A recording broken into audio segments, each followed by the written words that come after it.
This is the truth. You can write this down.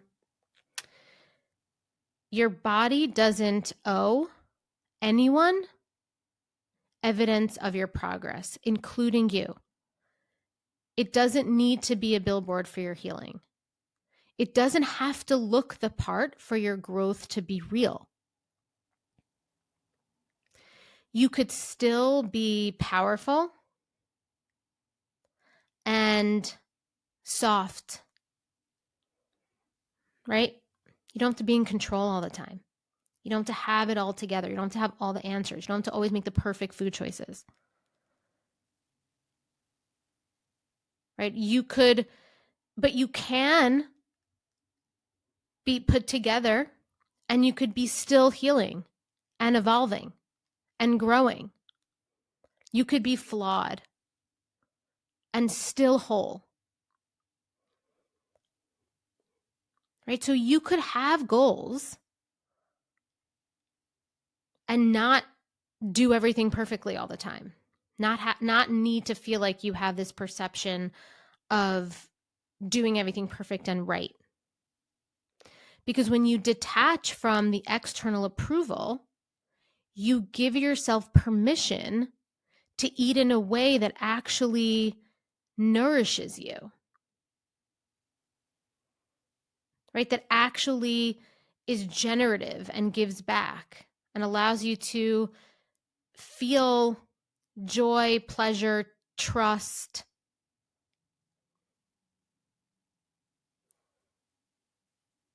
Right? Like you're not just trying to maintain an image. And so you could start by doing these things. You could start by asking yourself, what does my body need today?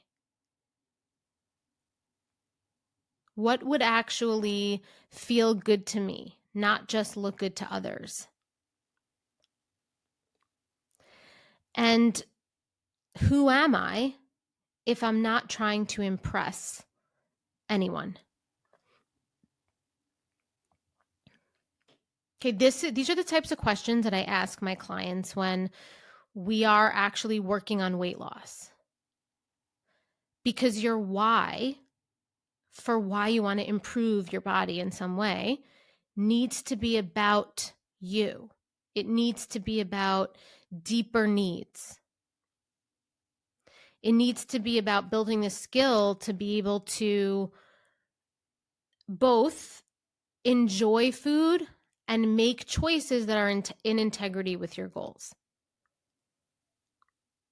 And it needs to be, you need to feel a self-worth enough that these choices that might sometimes be, the more healthier quote unquote option, you're making that decision. It needs to be something greater than because of an image that you're trying to maintain.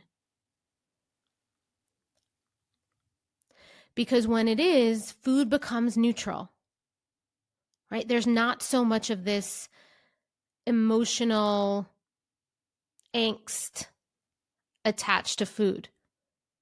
Your body becomes more yours, which usually means that weight comes off, actually. And your identity becomes something that you own, right? Your identity, your sense of self-worth, it comes from the inside. And it's not something that you outsource to your appearance, right? You could start to build buckets and pillars of your identity that are not related to your body and your eating habits.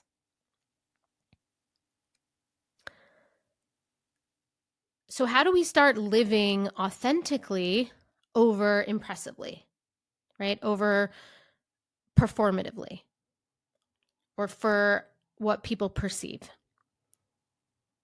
So when you stop performing for this imaginary audience,